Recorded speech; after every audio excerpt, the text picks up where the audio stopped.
الشيطان الرجيم. بسم الله الرحمن الرحيم. ألف لام را، تلك آيات الكتاب المبين. إنا أنزلناه قرآنا عربيا لعلكم تعقلون. نحن نقص عليك أحسن القصص بما أوحينا إليك هذا القرآن وإن كنت من قبله لمن الغافلين. إذ قال يوسف لأبيه يا أبت إني رأيت 11 كوكبا والشمس والقمر رأيتهم لي ساجدين. قال يا بني لا تقصص رؤياك على إخوتك فيكيدوا لك كيدا إن الشيطان للإنسان عدو مبين. وكذلك يجتبيك ربك ويعلمك من تأويل الأحاديث ويتم نعمته عليك وعلى آل يعقوب كما أتمها على أبويك من قبل إبراهيم وإسحاق إن ربك عليم حكيم. لقد كان في يوسف وإخوته آيات للسائلين إذ قالوا ليوسف وأخوه أحب إلى أبينا منا ونحن عصبة إن أبانا لفي ضلال مبين. اقتلوا يوسف أو اطرحوه أرضا يخل لكم وجه أبيكم وتكونوا من بعده قوما صالحين. قال قائل منهم لا تقتلوا يوسف وألقوه في غيابة الجب يلتقطه بعض السيارة إن كنتم فاعلين. قالوا يا أبانا ما لك لا تأمنا على يوسف وإنا له لناصحون. أرسله معنا ولن يرتع ويلعب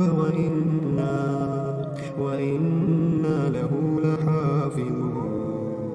قال إني ليحزنني أن تذهبوا بي وأخاف أن يأكله الذئب وأنتم عنه غافلون. قالوا لئن أكله الذئب ونحن عصبة إنا إذا لخاسرون. فلما ذهبوا به واجمعوا أن يجعلوه في غيابة الجب وأوحينا إليه لتنبئنهم بأمرهم هذا وهم لا يشعرون. وجاءوا أباهم عشاء يبكون. قالوا يا أبانا إنا ذهبنا نستبق وتركنا يوسف عند متاعنا فأكله الذئب وما أنت بمؤمن لنا ولو كنا صادقين. وجاءوا على قميصه بدم كذب قال بل سولت لكم أنفسكم أمرا فصبر جميل والله المستعان على ما تصفون. وجاءوا أباهم عشاء يبكون. قالوا يا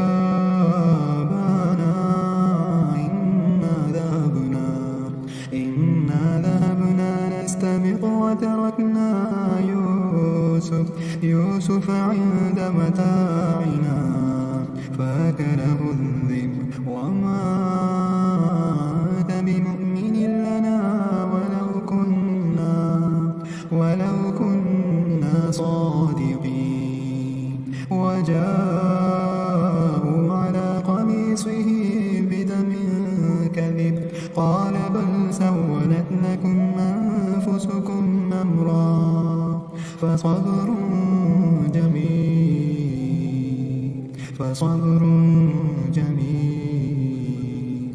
والله المستعان على ما تصفون. وجاءت سيارة فأرسلوا واردهم فأدلى دلوه قال يا بشرى هذا غلام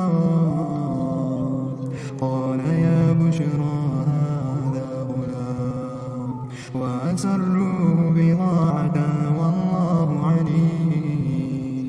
والله عليم بما يعملون. وشروه بثمن بخس دراهم معدودة وكانوا فيه من الزاهدين. وقال الذي اشتراه من مصر لامرأته أكرمي مثواه عسى أن ينفعنا أو نتخذه ولدا. وكذلك مكنا ليوسف في الأرض ولنعلمه من تأويل الأحاديث. والله غالب على أمره ولكن أكثر الناس لا يعلمون. ولما بلغ أشده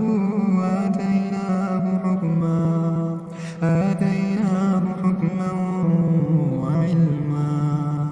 وكذلك نجزي المحسنين.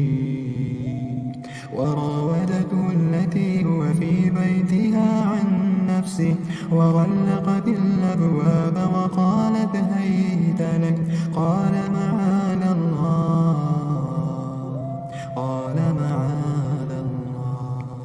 إنه ربي أحسن مثواي إنه لا يفلح الظالمون. ولقد همت به وهم بها لولا برهان ربه كذلك لنصرف عنه السوء والفحشاء إنه من عبادنا المخلصين. واستبق الباب وقدت قميصه من دبر وألف يا سيدها لدى الباب. قالت ما جزاء من أراد بأهلك سوءا إلا أن يسجن أو عذاب أليم. قال هي راودتني عن نفسي وشهد شاهد من أهلها إن كان قميصه قد من قبل فصدقت وهو من الكاذبين. وإن كان قميصه قد من دبر فكذبت وهو من الصادقين. فلما رأى قميصه قد من دبر قال إنه من كيدكن إن كيدكن عظيم. يوسف أعرض عن هذا واستغفري لذنبك إنك كنت من الخاطئين. يوسف أعرض عن هذا واستغفري لذنبك إنك كنت من الخاطئين. وقال نسوة في المدينة امرأة العزيز تراود فتاها عن نفسه قد شغفها حبا إنا لنراها في ضلال مبين. فلما سمعت بمكرهن أرسلت إليهن وأعتدت لهن متكئا وآتت كل واحدة منهن سكينا وقالت اخرج عليهن فلما رأينه أكبرنه وقطعن أيديهن وقلن حاش لله ما هذا بشرا إن هذا إلا ملك كريم. قالت فذلكن الذي لمتنني فيه ولقد راودته عن نفسه فاستعصم ولئن لم يفعل ما آمره ليسجنن وليكون من الصاغرين. قال رب السجن أحب إلي مما يدعونني إليه وإلا تصرف عني كيدهن أصب إليهن وأكن من الجاهلين. فاستجاب له ربه فصرف عنه كيدهن إنه هو السميع العليم. ثم بدا لهم من بعد ما رأوا الآيات ليسجننه حتى حين. ودخل معه السجن فتيان قال أحدهما إني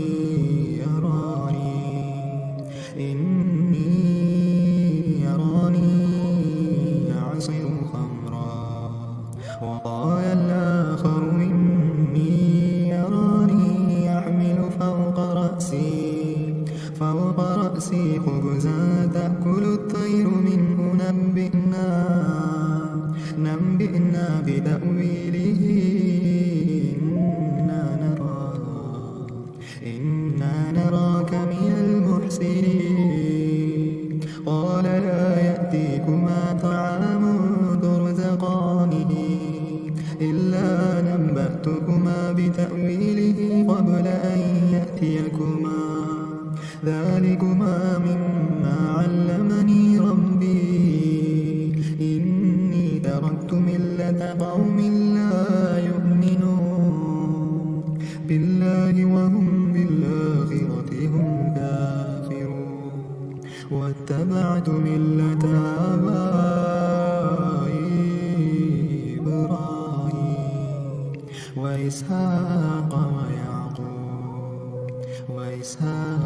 ويعقوب ما كان لنا أن نشرك بالله من شيء ذلك من فضل الله علينا وعلى الناس ولكن أكثر الناس لا يشكرون. يا صاحبي السجن أرباب متفرقون خير أم الله الواحد القهار. ما تعبدون من دونه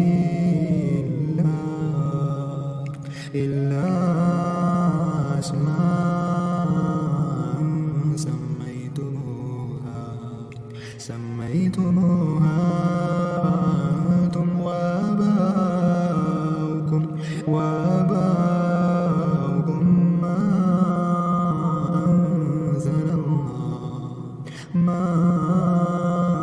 أنزل الله بها من سلطان إن الحكم إلا لله أمر ألا تعبدوا إلا إياه ذلك الدين القيم ولكن أكثر الناس لا يعلمون. يا صاحبي السجن أما أحدكما فيسقي ربه خمرا وأما الآخر فيصلب فتأكل الطير فتأكل الطير من رأسه قضي الأمر الذي فيه تستفتيان وقال للذي ظن أنه ناج منه اذكرني عند ربك فأنساه الشيطان ذكر ربه فلبث في السجن بضع سنين وقال الملك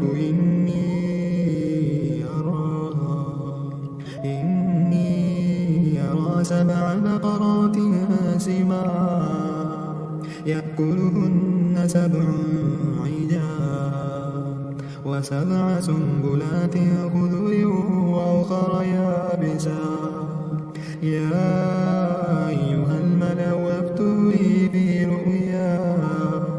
في رؤياي إن كنتم للرؤيا تعبرون قالوا أضغاث أحلام وما نحن بتأويل الأحلام بعالمين وقال الذي نجا منهما وادكر بعد أمة أنا أنبئكم بتأويله فأرسلون يوسف أيها الصديق أفتنا في 7 بقرات سمان يأكلهن 7 عجاف و7 سنبلات خضر وأخر يابسات لعلي يرجع إلى الناس لعلهم يعلمون قال تزرعون 7 سنين دابا فما حصدتم فذروه في سنبله إلا قليلا مما تأكلون ثم يأتي من بعد ذلك 7 شتات يأكلن ما قدمتم لهن إلا قليلا مما تحسنون ثم يأتي من بعد ذلك عام فيه يغاث الناس وفيه يعصرون وقال الملك ائتوني به فلما جاءه الرسول قال ارجع إلى ربك فاسأله ما بال النسوة اللاتي قطعن أيديهن إن ربي بكيدهن عليم قال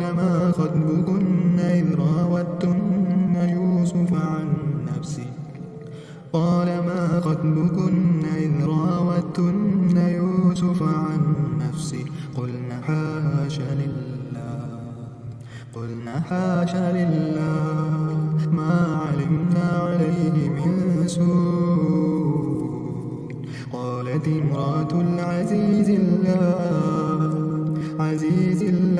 حسحس الحق ونراوده عن نفسه وإنه لمن الصادقين ذلك ليعلم أني لم أخنه بالغيب وأن الله لا يهدي كيد الخائنين وما أبرئ نفسي إن النفس لأمارة بالسوء إلا ما رحم ربي إن ربي غفور رحيم وقال الملك ائتوني به يستخلصه لنفسه فلما كلمه قال إنك اليوم لدينا مكين أمين قال اجعلني على خزائن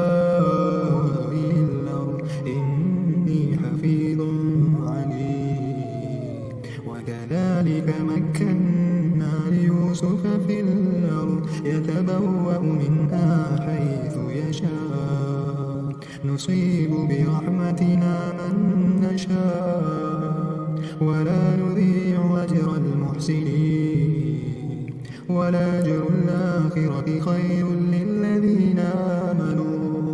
خير للذين آمنوا وكانوا يتقون. وجاء إخوة يوسف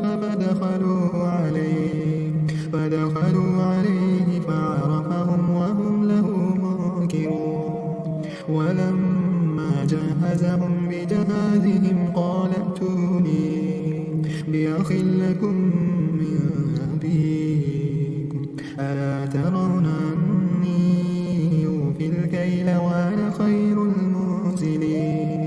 فإن لم تأتوني به فلا كيل لكم عندي ولا تقربون. قالوا سنراود عنه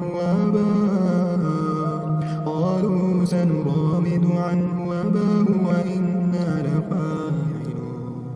وقال لفتيانه اجعلوا بضاعتهم في رحالهم لعلهم يعرفونها إذا انقلبوا إلى أهلهم لعلهم يرجعون. فلما رجعوا إلى أبيهم قالوا يا أبانا منع منا الكيل فأرسل معنا أخانا نكتل وإنا له لحافظون. قال هل آمنكم عليه إلا كما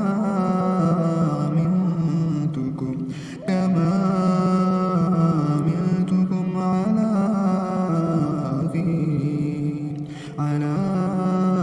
أخيه من قبل فالله خير حافظا وهو أرحم الراحمين. ولما فتحوا متاعهم وجدوا بضاعتهم ردت إليهم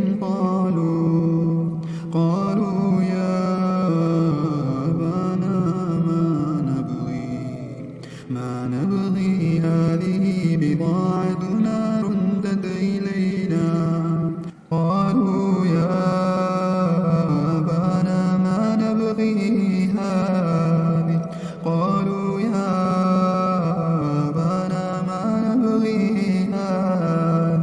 هذه بضاعتنا ردت إلينا ونمير أهلنا ونحفظ أخانا ونزداد كيل بعير ذلك كيل يسير. قال لا أرسله معكم حتى تؤتوني موثقا من الله لتأتونني به إلا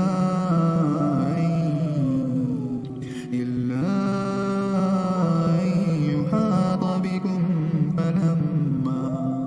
فلما آتوه موثقهم قال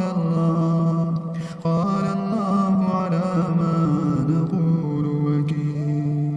وقال يا بني لا تدخلوا من باب واحد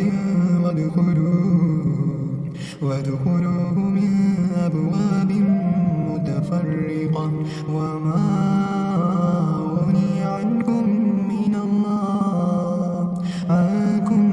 الله من شيء إن الحكم إلا لله عليه توكلت وعليه فليتوكل المتوكلون. ولما دخلوا من حيث أمرهم أبوهم ما كان يغني عنهم من الله من شيء إلا حاجة في نفس يعقوب قضاها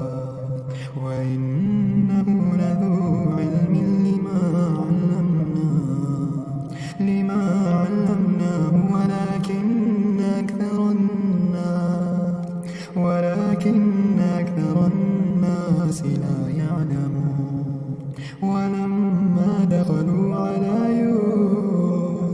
يوسف آوى إليه أخاه قال إني أنا أخوك فلا تبتئس بما كانوا يعملون.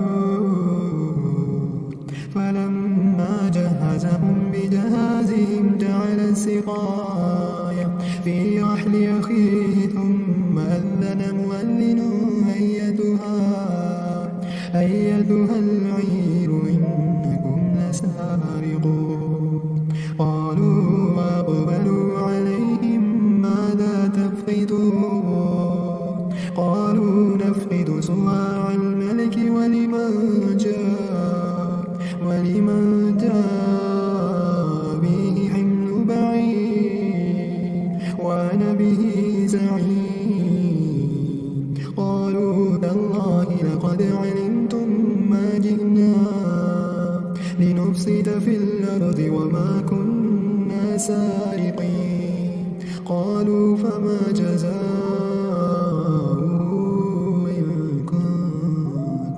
إن كنتم كاذبين. قالوا جزاؤه من وجد في رحله فهو جزاؤه كذلك نجزي الظالمين.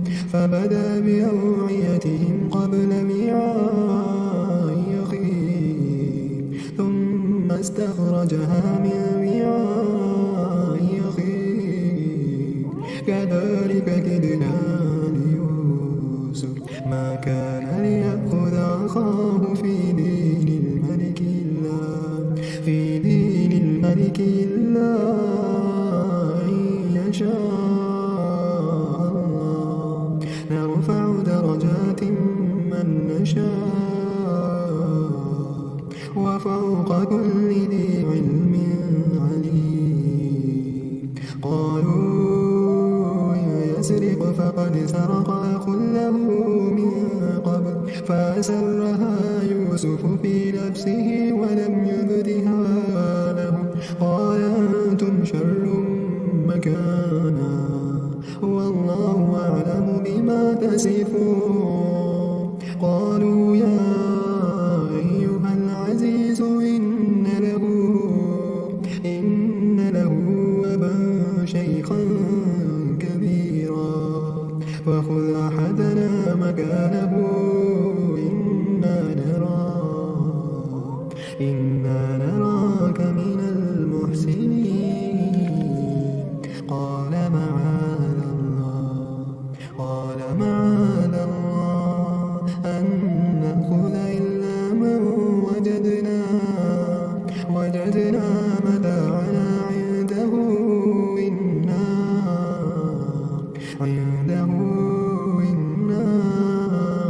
إذا لظالمون. فلما استيأسوا منه خلصوا نجيا قال كبيرهم ألم تعلموا أن أباكم قد أخذ عليكم موثقا من الله ومن قبل ما فرطتم في يوسف فلا أبرح الأرض حتى يأذن لي أبي أو يحكم الله لي وهو خير الحاكمين. ارجعوا إلى أبيكم فقولوا يا أبانا إن ابنك سرق وما شهدنا إلا بما علمنا وما كنا للغيب حافظين. واسأل القرية التي كنا فيها والعير التي يقبلن فيها وإنا لصادقون. قال بل سولت لكم أنفسكم راح فصبر جميل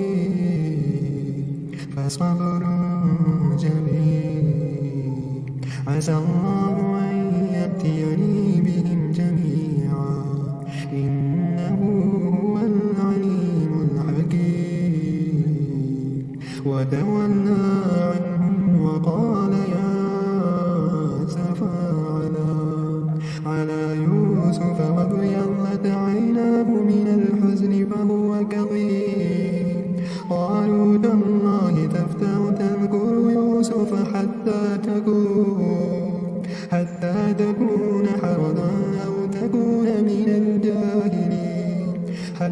تكون حرضا أو تكون من الهالكين قال إنما أشكو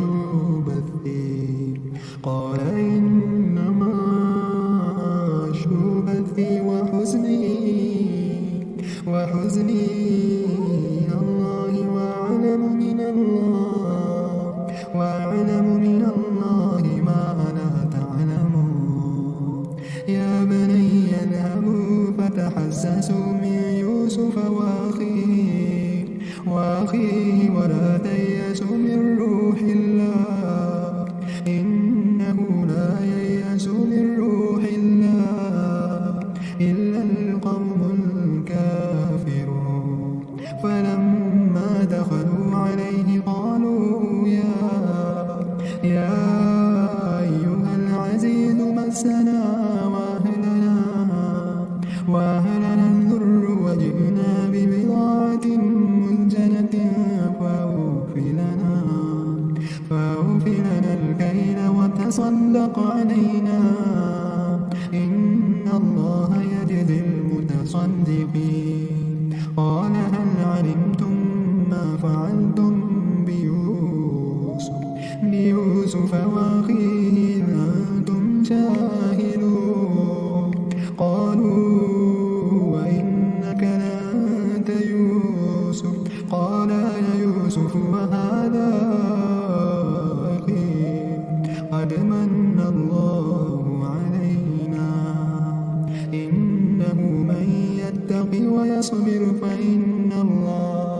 فإن الله لا يضيع أجر المحسنين قالوا تالله لقد آثرك الله علينا وإن كنا لخاطئين قال لا تثريب عليكم اليوم يغفر الله لكم وهو أرحم الراحمين اذهبوا بقميصي هذا فألقوه على وجه أبي يأت بصيرا وأتوني بأهلكم أجمعين ولما فصلت العير قال أبوهم إني لأجد ريح يوسف لولا تفندون قالوا تالله إنك لفي ضلالك القديم ولما فصلت العير قال أبوهم إني لأجد ريح يوسف لولا تفندون قالوا تالله إنك لفي ضلالك القديم فلما جاء البشير ألقاه على وجهه فارتد بصيرا قال ألم أقل لكم إني أعلم من الله ما لا تعلمون قالوا يا أبانا استغفر لنا ذنوبنا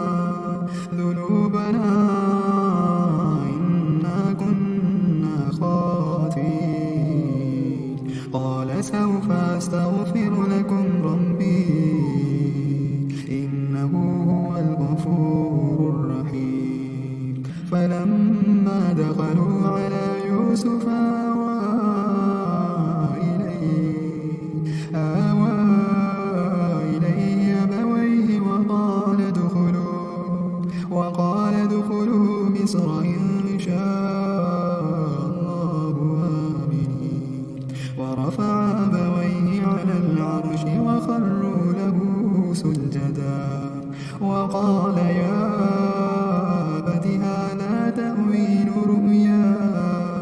رؤياي من قبل قد جعلها ربي حقا وقد أحسن بي إذ أخرجني من السجن وجاء بكم من البدو من بعد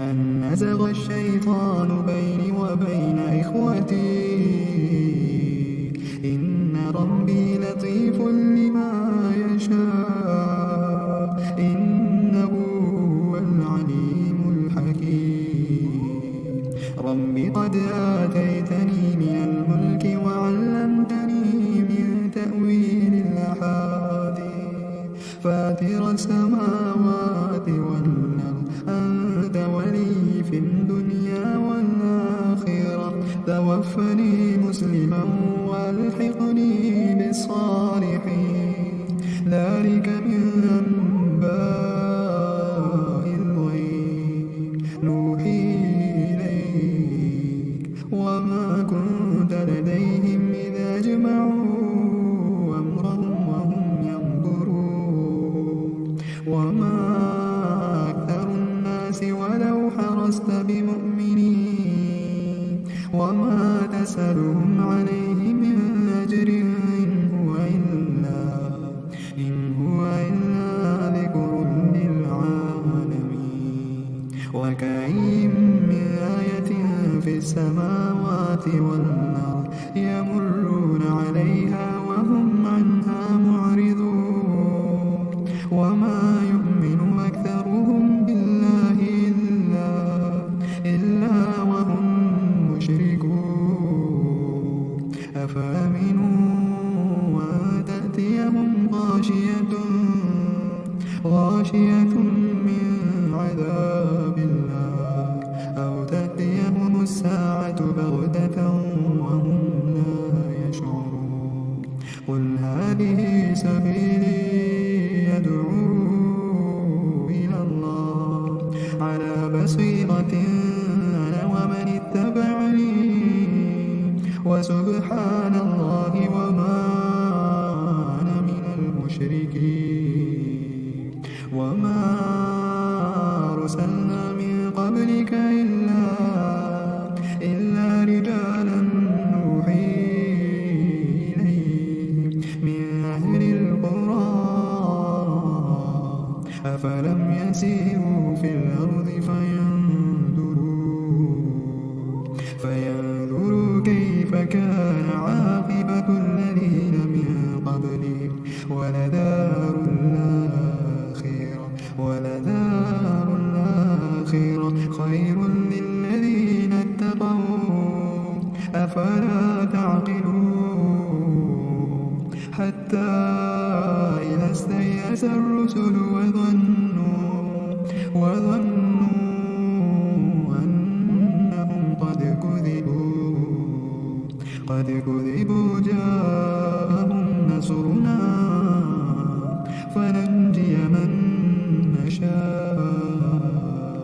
فننجي من نشاء ولا يرد بأسنا عن القوم المجرمين لقد كان في قصصهم عبرة لأولي الألباب ما كان حديثا يفترى ولكن تصديق الذي بين يديه وتفصيل كل شيء